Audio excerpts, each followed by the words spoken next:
Perkenalkan, saya Elsie Jayanti Baruna Pitupulu dengan NIM 21042139 Universitas Negeri Padang akan mempresentasikan salah satu materi dari mata kuliah Ekonomi Publik yang diampu oleh Bapak Hidayatul Fajri, SAP, MTA.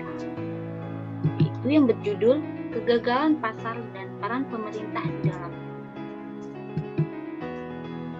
Kegagalan pasar adalah kondisi di mana mekanisme pasar tidak bekerja sehingga menciptakan ketidakefisienan di pasar. Kondisi ini terjadi ketika permintaan, penawaran, dan harga tidak berada dalam kondisi equilibrium, sehingga pasar gagal mengalokasikan sumber daya ekonomi dengan cara yang paling efisien. Berikut adalah contoh pasar. Salah satu contoh kegagalan pasar itu dapat dilihat dari kasus yang beberapa waktu belakangan ini terjadi, yaitu kasus krisis minyak goreng yang memicu keresahan sosial di tengah-tengah masyarakat Indonesia. Penyebab kelangkaan minyak goreng yang pertama, naiknya harga minyak nabati. CPO merupakan salah satu jenis minyak nabati yang paling banyak diminati oleh masyarakat dunia. Saat ini, harga CPO di pasar dunia sedang mengalami kenaikan harga. Kenaikan itu dimulai dari $1.100 menjadi $1.340. Akibat dari kenaikan CPO ini, produsen minyak goreng lebih memilih menjual minyak goreng ke luar negeri dibandingkan ke dalam negeri. Produsen akan mendapatkan keuntungan yang lebih besar apabila mereka menjual minyak goreng ke luar negeri. Penyebab yang kedua adalah adanya program pencanangan B30 dari pemerintah. Apa itu program B30? Program B30 adalah program pemerintah untuk mewajibkan pencampuran 30% diesel dengan 70% bahan bakar minyak jenis solar. Atau dapat dibilang ini adalah program pencampuran CPO ke BBM jenis solar. Saat ini, konsumsi yang seharusnya digunakan untuk minyak goreng digunakan untuk produksi biodiesel. Hal itu karena ada kewajiban untuk pengusaha CPO agar memenuhi market produksi biodiesel sebesar 30%. Penyebab yang ketiga adalah pandemi COVID-19 yang belum usai hingga saat ini. Bahkan di beberapa negara tengah mengalami gelombang ketiga COVID-19.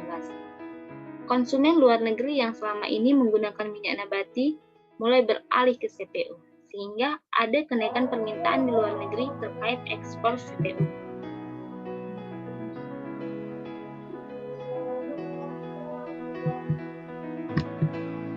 Penyebab yang keempat adalah proses distribusi dan logistik.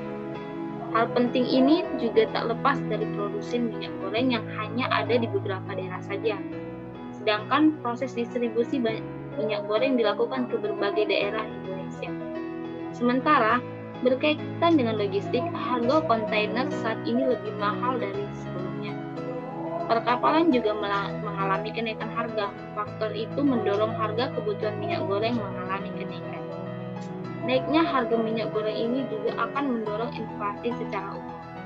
Dampak yang ditimbulkan dapat memengaruhi beberapa sektor, di antaranya sektor makanan, rumah tangga, dan semua produksi yang menggunakan bahan baku minyak goreng.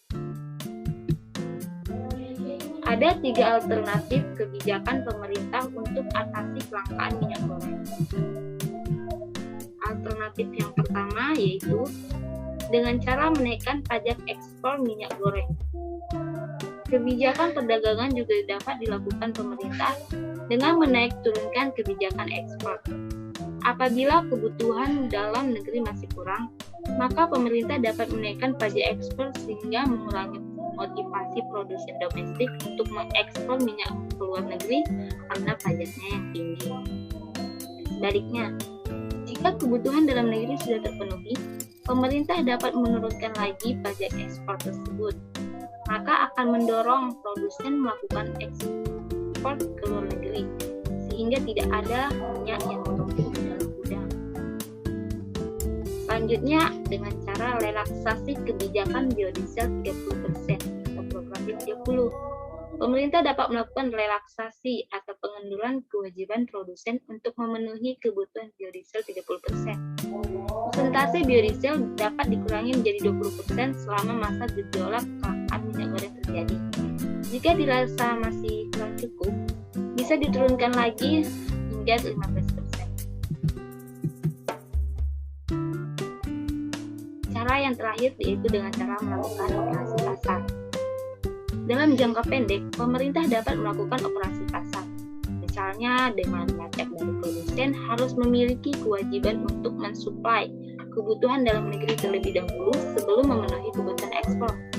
Pemerintah harus memastikan pasokan minyak goreng dalam negeri terpenuhi dahulu dengan harga yang wajar dan terjangkau oleh masyarakat. Misalnya, dengan menerapkan kebijakan 20-30% dari produksi harus dipasarkan di dalam negeri. Sekian presentasi dari saya dan terima kasih.